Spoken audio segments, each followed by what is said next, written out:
The Marketing Funnel Strategy Show. More leads. More sales. More predictability.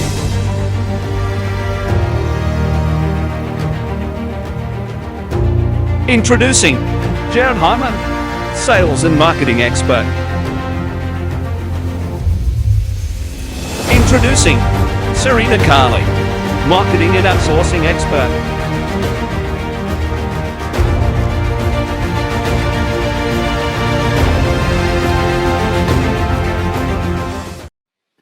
G'day there, everyone. Welcome to the Marketing Funnels and Strategy Show. Welcome to part 3 of the 8-part series that we're covering over the next 4 weeks. We are now actually almost halfway through, actually. So super excited for today. How you doing today, Serena? Yeah, I'm getting there. It's been a busy day after a little bit of a weekend relaxation on Sunday. So just getting myself all geared up to get into a full week of busyness.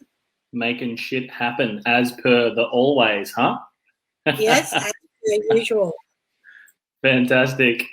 Well, look, super excited for today, everybody. Today, we're going to be talking about part 3 of how to go about creating and producing profitable, scalable marketing campaigns on social media specifically. So the topic today, if you look at sort of where we've gone over the last few days, we've talked about, I guess, what the importance of that around thinking like a marketer, right? The importance of that and how you've really got to think like a marketer and how to think like the top 1%. We talked about, how 80% of the people you're going to come across online are not going to be your ideal clients and really how to narrow that down as well. And today we're going to talk about now that you understand that, what's the message that you're going to be providing, which is part 3 of how to really make this happen. And if you look at it, the message, I would say, if you are not using the language that someone uses, and if you're not, there's a couple of ways to sort of put your messaging, right? Your messaging could go down, one of the 25 different cognitive biases of the brain area, right, of psychology. You could go down the negativity bias way, right, in terms of that and honing in that around your message. Or you could go around from more of a desire point of view and talk about more bigger picture as to what they could provide, what they could get, and be, really specific around that message. Or it can just be something really straight to the point, intriguing and specific around your message as well. And there's got to be 2 different elements that you must create this message around as well, which a lot of people forget about. Okay, a lot of people just use one, right, which is either the higher cost, slow, right, way of doing things from a lead generation perspective, or it is the faster way to do it. But at the same point in time, if you're just doing one, you can find yourself doing a shitload of work for not as much return. Whereas the other side, you can do less work, but you just got to spend more to go down that element, right? And it's not a huge amount more that you do spend or anything, but you've got to have those 2 different angles with your message. Serena, we have conversations like this all the time, right? Where people are just focusing, they're a little bit confused. They don't know what their message is. They don't know how to articulate it in a marketing campaign. Some don't even know who their ideal client is, do they? It's crazy. Can't hear you. You're muted. Oh, do you keep me? Oh, no, I must have been me muting myself. And no, yeah. They don't. And many people don't understand the process that, we and I guess a lot of other marketers do use. How precise everyone is, I don't know. But we're very precise with the marketing. I call it avatar. I'm not sure what you really call it. What do you call it? Well, it's just an audience, right? It's all the same language, right? Everyone just uses it different ways. So it's just it doesn't matter. People hear different things, so they can understand what the difference is. So I call it avatar. There's many people out in the field that calls it avatar. So the avatar is basically what your client is, and you really need to be particularly aware of who they are, so you get your message to the right people. That's what I'm trying to say, anyway. Yeah. And you got to understand though as well that 80% of the people that you're going to market to aren't going to be a right fit for your product, your service, who you are, that type of stuff as well. So that's what we covered obviously last time. So now it's like, the communication of how do you go about communicating that message properly now. And this is the thing, if your message isn't on point, you will attract a different type of person. So if your message isn't on point, you can start attracting people that don't have money to buy your product and service. Or you can attract people that aren't going to buy every single month. You can attract people that, aren't only going to buy every single month, but you could also attract people that don't value your service, okay? So you got to be, when you're producing marketing campaigns, you have got to have a fast route and a slower route of lead generation. And if you've got both of those working incredibly well, you can be predictably every single month acquiring clients of higher value into your business, but you've got to have your message on point. And part of your message, the way we like to articulate it, is around a very specific desire or result.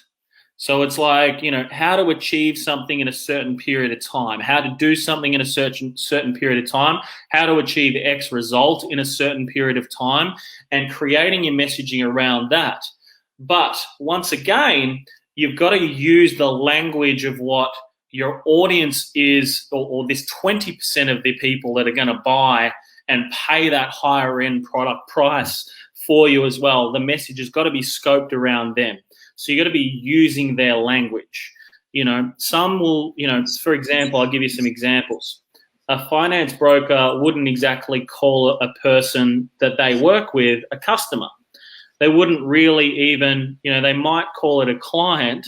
They might also just ascertain it as a settlement, right? Or a deal, or a certain amount of loan volume, right? So it's like you got to speak the language that someone's after. If you're speaking to a clinic, they won't call their people that come in, they won't call them clients, they won't call them customers, they'll call them patients instead.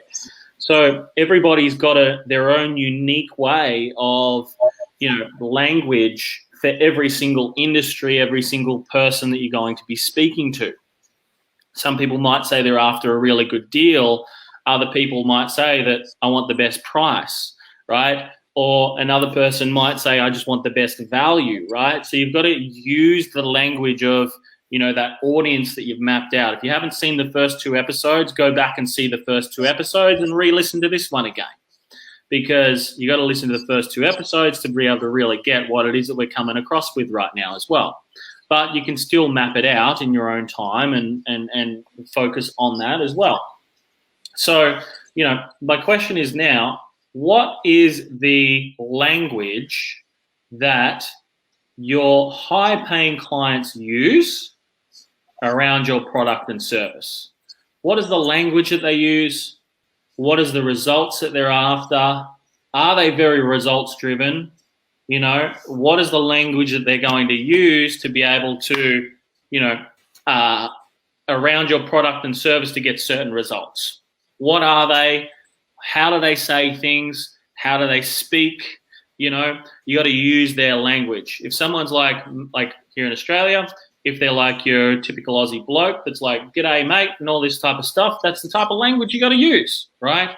If you're after like a tradesperson or someone like that, that's, what we'd call typical Aussie, g'day, mate, let's have a beer, chill on the weekend, whatever, going to go out and do a couple of jobs this afternoon, that type of stuff, then you got to speak the language of the person that is going to pay that most money for your service and value it the most.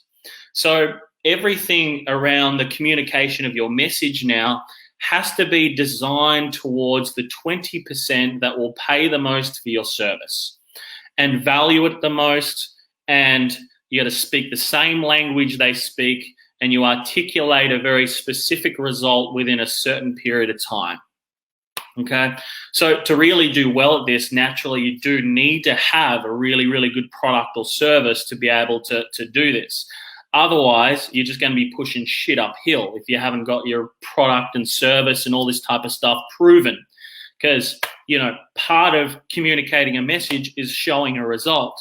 If you look at us, in 7.5 months with businesses, we've added multiple six figures to businesses. We've had thousands and thousands of leads we've generated for them. We've got documented case studies, proof to show that we can generate the result. And we've got the brand behind it as well, okay? This is what your business has got to have as well. You've got to have a proven methodology. You've got to have a proven product and service that gets results for people. You got to show and demonstrate those results as well. And then you communicate all of that through your message. Now, the message that you have today will change over the years. It will become more specific as you start to really determine more so the better clients that you like to work with, especially if you're really new in business too, by the way. And if you guys like, ask some questions below around your message, around your product, around your service. We can make things a little bit more specific to you guys as well as we continue with this. But, there's like I keep saying before, the communication, your message has got to go towards the people. Say, for example, you run a restaurant, not everyone's going to go out for dinner every single week, right? So your message has got to be around that person. If you run a cafe, it's the exact same. You want to go for those coffee, tea drinkers, the people that come in and they get one every single day from a cafe or every single day from a restaurant, whatever. You got to communicate your messages around these particular types of people. Serena, your experience with outsourcing, right? When people came to you for outsourcing services in previous businesses, right, there was people that would literally just pay whatever you ask, and then there was others that would literally just try and beat you down on price, right? Yeah, there was a majority that were pretty much like that. They just wanted everything for nothing, pretty much. So, but, the ones that know what they're doing and know what's out there know if they're on a good wicket. 100%. And every business is the same. You've got to have, you've got to be hitting it towards the people that will pay the most for your service. So you really got to determine that. It takes a little bit of research if you don't have a lot of customers and so on at the moment, right, Serena? Like, you got to do the research, correct? Yeah. And I think sort of what happened as well too was that I was targeting the wrong people to a certain degree. So I was somehow or other inviting the wrong audience or the wrong market into the business because I think I was just trying to get anybody. So what I know now to what I knew then, it probably would have made a huge difference to who I would have invited in. And these are the things with everyone's business, right? Like, do you want to attract more people to your business that don't have money and can't pay for your service and want everything for nothing? Or would you prefer people? No, I don't think anybody does. Or would you just like to attract people that actually go, you tell them, this is the price, this is what I'm going to do for you, this is the results that I'm going to help you achieve, I've got a proven track record. Do you want to get started? They say yes. Is that the person that you want to attract to your business? If so, your message is crucial to acquire that person. And look, even when you're crucial, you may still attract some that can't take up your services there and then.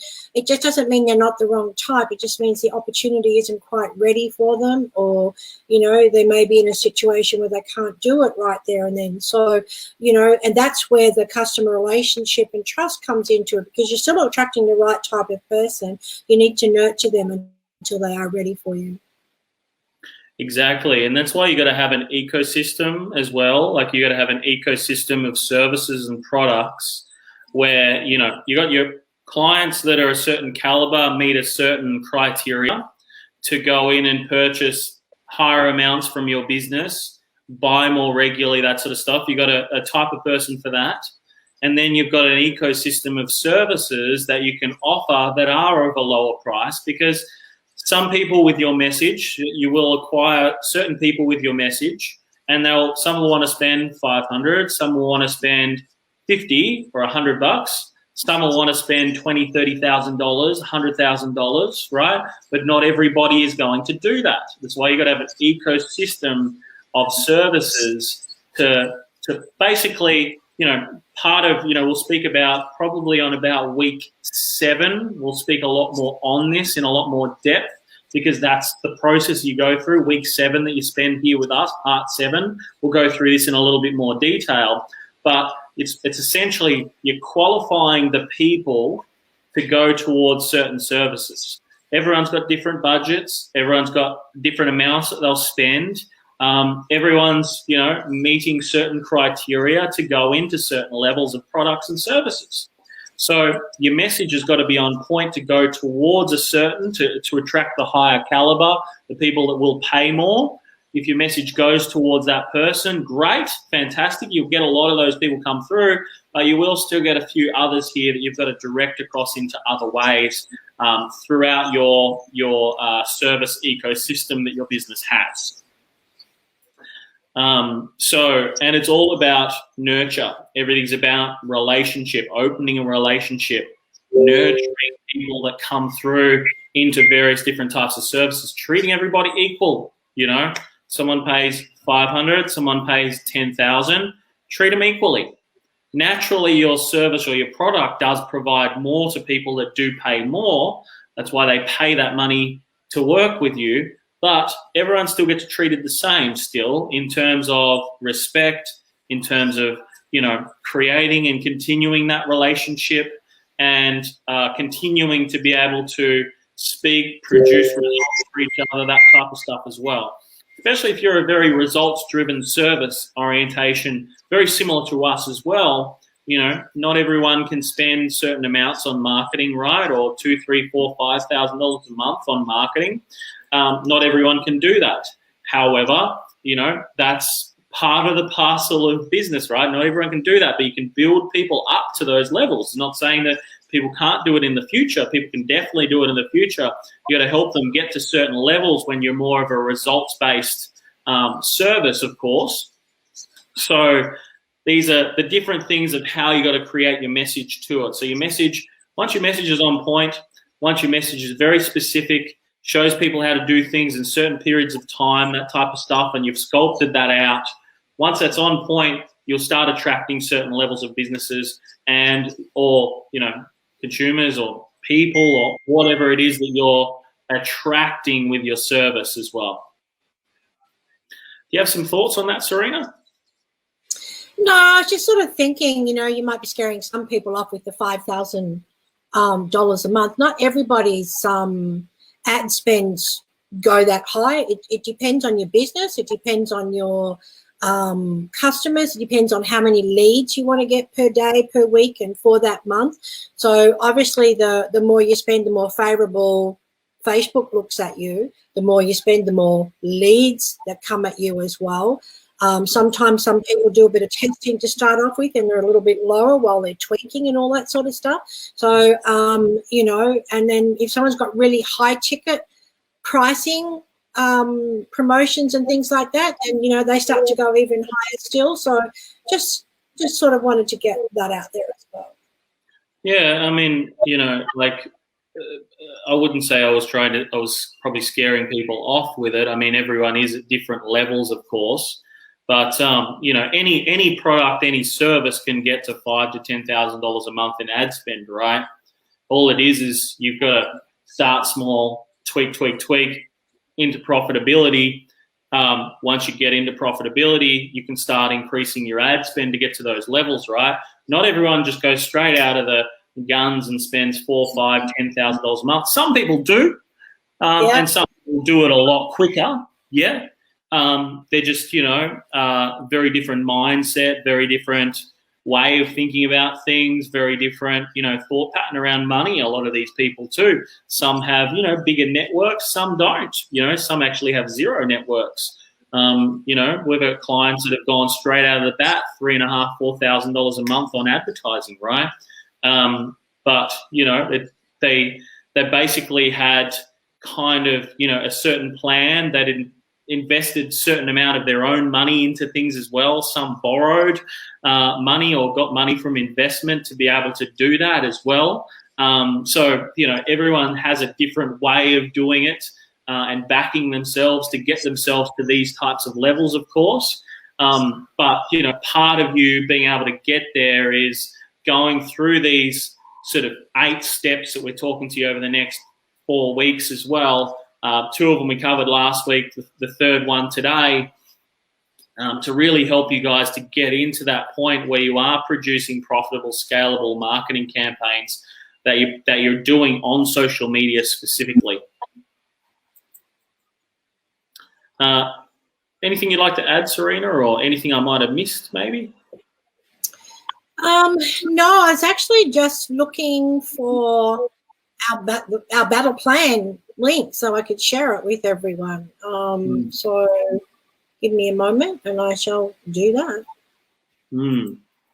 Because, part of everything, guys, is, the first sort of, I would say, the first sort of 4 steps are all very much around, the first 4 parts are all very much around planning, structure, foundational wise, getting everything in place, more so planning, and then it moves to implementation. Then after that, it moves to actually doing, actually generating, actually speaking to people, that type of stuff as well, to get you to a point where you can launch something and go, cool, right, awesome, great, starts working. 9 times out of 10, we get it to a point with this process, 9 times out of 10, it's producing instantaneous results. And then it's like we got to tweak certain other elements around it to turn it into profitability as well. We have a lot of clients that come to us that spend double the amount of money on marketing than we do, but produce the exact same results, So a lot of the time, it just takes little tweaks through this process as well. And if you ask every single one of them too, they all started from small budgets, started working it up, spending more and more and more and more as they continue to get more profitable. But most of them are doing $1 in, $3 out. You can continue to invest for $1 in, $3 out every single month. 10 grand into marketing, 30 grand out. But if you can do little things, little tweaks, little minor things better, you can then turn that 1 into 4, that 1 into 5, that 1 into 6, that 1 into 10 from your advertising, which can make things even better. And these are the little points that you can do, and your message is part of that as well. Because your message has got to be directed towards, the fast lane, acquiring as many people as possible for the cheapest cost per lead. And then the slower lane, someone very specific, someone that is very meets certain criteria, that type of stuff, so that you can start speaking with that 20% within the audience. And we'll cover a lot of that on Friday as well, more specific around the monetizational side, which we'll be talking about on Friday. So make sure you don't miss that one around monetization, the monetizational strategy that you can create within your ecosystem as well. You don't want to miss that one. So super excited about Friday as well. Fantastic. If you guys have some questions as well, just let us know down below in the comments, any questions you've got about today's episode. If you want something more specific to your business or anything like that, you can feel free to reach out to us as well. Serena's put a couple of links there in the comments that you guys can jump in and, start really focusing in on your business, get some real ideas that can help you move forward, and some proper strategy as well. Even if right now you're doing incredibly well, $1 in, $3 out from your marketing campaigns and everything, if you're doing that right now, that's fantastic. Let's start looking at ways to kind of help you guys take it to a whole new level. That one's almost taken our head off, Serena. I know. I've given you all these play toys now, and all you do is just click, click, click. You think I'm bad? I know. Dear. Anything you'd like to add before we wind up today, Serena? Anything I missed? No, you pretty much cover everything. It don't leave much for me, which is probably a good thing anyway, because I like to be in the background, doing all the organising and, doing stuff that needs to be stuff that, somebody's got to do. So someone's got to do the real work. You kind of take over all my the interviews now. You've just taken them over. So, I just don't know. I just don't think that I can take over the talking of the interview. So I don't know. I sort of get a bit lost with it. But anyway, we get there. Get there. It's a journey. All right. Thanks so much, everyone, for tuning in for today. Thanks for jumping on today's episode. If you're watching this episode or watching the replay, just type replay into the comments. We'd love to hear from you guys. If you have any questions, hit us below in the comments as well. Make sure you are here this Friday. We're going to be going through part 4, which is heavily around the monetizational strategy that you're going to use within your social media marketing campaigns as well, and very heavily targeted on exactly how you've got to be able to do that. I've made a lot of mistakes around the monetizational side. So, you want to make sure that you are hitting things properly from the monetizational strategy, because this is where you're going to start that first part of the profitable marketing and scalable side as well, because you've got to make sure that it's profitable. You've got to make sure that it's scalable, right? To scale something, it's got to be profitable. It's what you've got to make sure that you have within your strategy as well, because I talk a little bit around fast lane, slow lane today. There's those 2 different elements that you've got to have to your marketing campaigns. So make sure that you tune in on Friday for that. That'll be this Friday. Look forward to seeing you guys all on here. Just remember this one thing, though, before we close. If you do not fight for your own freedom, absolutely nobody else will. So every single day you must get out there. Every single day you must take action. Every single day you must make it happen. And remember to be the warrior. I'll see you all Friday, 1 p.m. Perth time, 3 p.m. Australian Eastern time, 5 p.m. New Zealand. See you all then.